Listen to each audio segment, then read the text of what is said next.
So as we go through this story here, guys, I want you to keep in mind all of the liars and losers who lied to you and lied to themselves, perhaps, when they pretended like Trump got this amazing peace deal in Gaza. That we have a ceasefire, we have a peace deal. They did this whole, ceremony and pretended like they did something special. And you had people like Piers Morgan and the trigonometry idiots and a bunch of cackling hyena clowns on Twitter pretended like, oh, look at this. The president of peace actually delivers. And I don't hear anything from the people who said they wanted a ceasefire. Well, now we have one and they're not saying anything. And have any of those people, have any of them come out and given you any of this information? Have they commented on anything that we're about to go through now? I think we all know the answer to that. But let's take a look. So Dropsite News reports that an Italian journalist by the name of Gabriel Nunziati, that's how you Nunziati, was fired after asking the European Commission whether Israel should pay to rebuild Gaza, just as the EU says Russia must rebuild Ukraine. His outlet dismissed him weeks later, calling the question out of place. Today, Euronews' Vincenzo Genovese raised the issue directly with the Commission, asking for comment on the firing and repeating the same question about Israel's responsibility for Gaza's destruction. Brussels said it reaffirmed the EU's commitment to press freedom without commenting on the firing or the question itself. That is insane.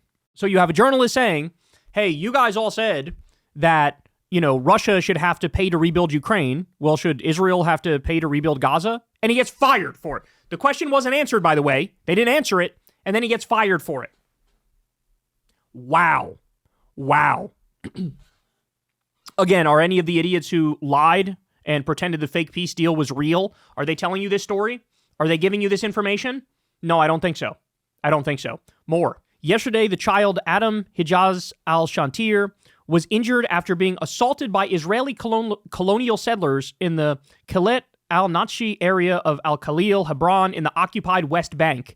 Local sources reported that the settlers attacked him near his home, beating him severely and leaving him with wounds and bruises before fleeing the scene under the protection of the Israeli occupation army. So here's a picture. They assaulted a little boy. They assaulted a child. That's what they did. Now, this is in the West Bank, but understand something. Because Trump has basically allowed Israel to get away with whatever the hell they want to get away with, and he supported them no matter what. In the West Bank, they know you can do whatever the fuck you want. In the West Bank, they understand. You could, what they did in Gaza, you guys can do this here. You guys can complete stealing Palestinians' land here as well. And these illegal, extremist, fundamentalist Israeli settlers are on an absolute rampage. And they've been since Trump has gotten back in office. Under Biden, there are many problems there, of course. But under Biden, they at least tried to sanction some of the people who were with the illegal Israeli settlers. And it was the stated position of the U.S. government that the occupation in the West Bank is totally illegal. And now it's all systems go. It's all systems go. So tell me again, the president of peace, tell me again how that's going. No, Israel has gotten a green light to do whatever the hell they want, and Trump will play defense. And in fact, everybody knows that Trump's fake peace deal completely collapsed, and they haven't said anything about it. They haven't tried to address the problem further. They haven't tried to fix it. They're just closing their eyes and saying, we see no evil, we hear no evil. Everything's fine. Everything's fine, and our peace deal is still holding, even though it's been violated literally dozens of times by Israel. Now, how about this story? So this guy, this rapist here, he is famous in Israel. There was this video that came out of IDF soldiers all partaking in a grape of an innocent Palestinian prisoner. And, all the IDF soldiers are basically decked out in full military gear, covering their faces in this video. It's on a surveillance video, a security video is where this came out. And what happened was this guy did the graping. Others tried to block the cameras and prevent people from seeing what was happening. But this guy literally graped a Palestinian prisoner, and he had been running around covering his face and doing interviews on TV, playing the victim. And they were more than happy to feed into the narrative that he's the fucking victim. Well, at some point he decided, within the past a couple weeks, he decided, it's time for me to show my face. And the reason he wants to show his face is because he feels I'm going to get massive support among the Israeli public. And you know what? He's not wrong. When this story first came out, there were literal protests that have been deemed the right to rape protest, the right to grape protest, because a bunch of Israelis decided, we don't want to punish the people who are brutalizing and torturing and raping Palestinian prisoners. They're on our side. They're on our team. They're trying to protect us. They get to do whatever the fuck they want to do. And so we've had right to great protest.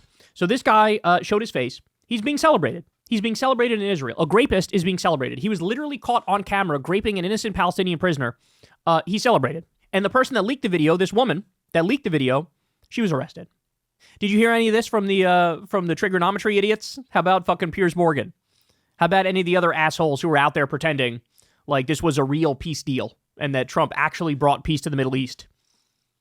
I mean, all of those people should fucking retire. They should retire. They should apologize for their fucking existence in this online space. They don't know the first thing about fucking anything.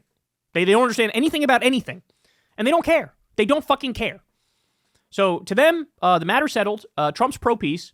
And, the Palestinians are the bad guys and the Israelis are the good guys. And that's the end of the conversation. That's where they're at. There's also this. This is an attempted murder. And so far, Reuters has not released any statement regarding the Israeli settlers' attempt to kill their journalists. So you can see here, it looks like hitting the head with a rock. It looks like hitting the head with a rock. She was beaten by Israeli settlers. There's also, on top of a story we covered recently, there is somebody who's been on breaking points in the West Bank, reporting on everything happening in the West Bank. He barely escaped. They tried to lynch him. He barely escaped. And the people who were trying to lynch him wound up beating up an elderly lady, an elderly grandma, Palestinian grandma. So you have psychotic Israeli settlers, a young man, beating up a fucking grandma. And by the way, that's on tape too. That's on tape. Nothing happened. Nothing happened. There were no phone calls made. Mike Huckabee didn't denounce it. Donald Trump didn't, pull funding for Israel for the West Bank. They didn't release a condemnation. Nothing. Here you have a Reuters journalist getting assaulted. Nothing. In the same way that I believe the exact number is 254 journalists have been murdered by Israel in Gaza. Nobody says anything. It's the largest number of deaths among journalists in any conflict in human history. Not worthy of a comment. Not worthy of a comment by the U.S. government, who's arming and funding the slaughter of these innocent people. And how about this one? Israel has dropped a new type of bomb in Gaza. Palestinians claim it's a mini nuke, but analysts suggest it's likely a thermobaric vacuum weapon. Thermobaric bombs detonate by dispersing a fuel-air mixture, producing a high-pressure shockwave and intense heat. This can collapse structures and cause blast effects similar to a nuclear detonation in terms of overpressure, but it's not a nuclear weapon. So terrifying, terrifying explanation. Here's what it looks like when you drop one of these things.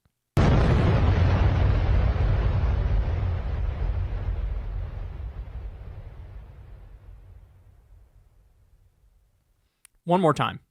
Look at this. Look at the impact of this bomb.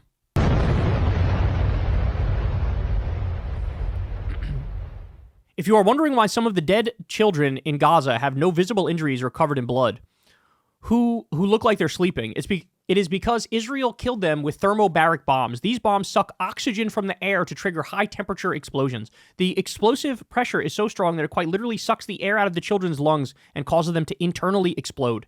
So I looked a little deeper into this. I was like, what the fuck? Like, I hadn't even heard of this, and I was following, the genocide closely. And then I found out Euromed Monitor, the human rights group, they did an investigation in April. Investigation must be opened into Israel's potential use of banned thermal weapons, which cause victims' bodies to melt or evaporate. An internal committee of experts must be established to look into the weapons Israel has been using as part of its genocide in the Gaza Strip, ongoing since October 7th, including the potential use of bombs that produce such high heat that victims' bodies evaporate. Testimonies received by Euromed Human Rights Monitor reveal horrific new level of killing in the Strip, victims whose bodies appear to have evaporated or melted as a result of Israel's bombing of residential homes. The Israeli army's use of massive destruction in entire residential squares during its genocidal war on the Gaza Strip has resulted in a shockingly high number of casualties.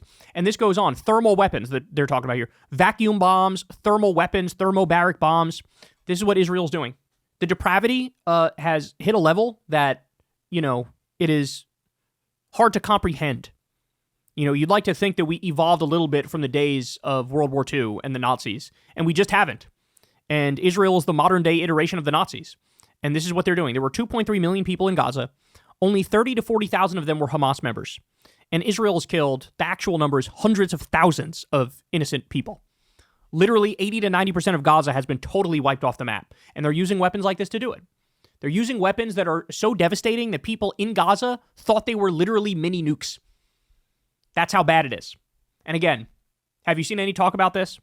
Has there been any condemnation from the U.S. government? No, they're providing the weapons. Of course not. How about the media? Has the media done a decent job covering this stuff? Of course not.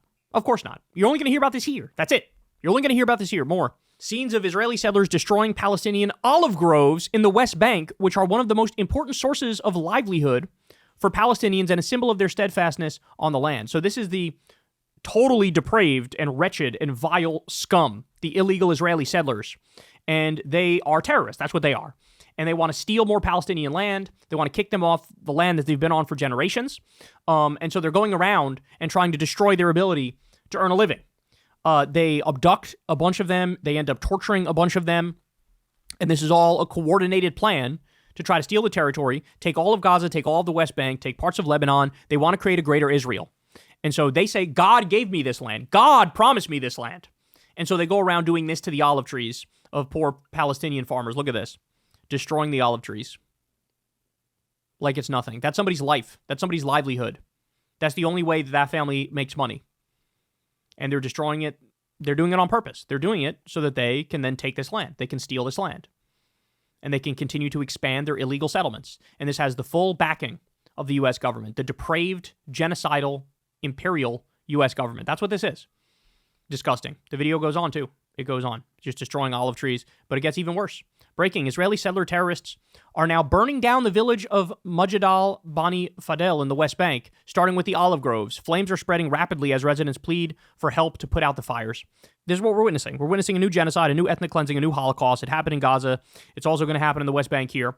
Donald Trump supports it. The entire Republican Party supports it. The Democratic base is against it, but our politicians, unfortunately, have also caved, many of them, to AIPAC, and they do the bidding of the Israeli government. We cannot allow this to continue. As human beings, we cannot allow this to continue. And we need to stand up, we need to fight, we need to take back power, we need to drag Netanyahu's sorry ass to the fucking Hague and lock him up forever. Same with Ben Gvir, same with Smotrich, same for Yoav Gallant, same for all these people, same for fucking Donald Trump.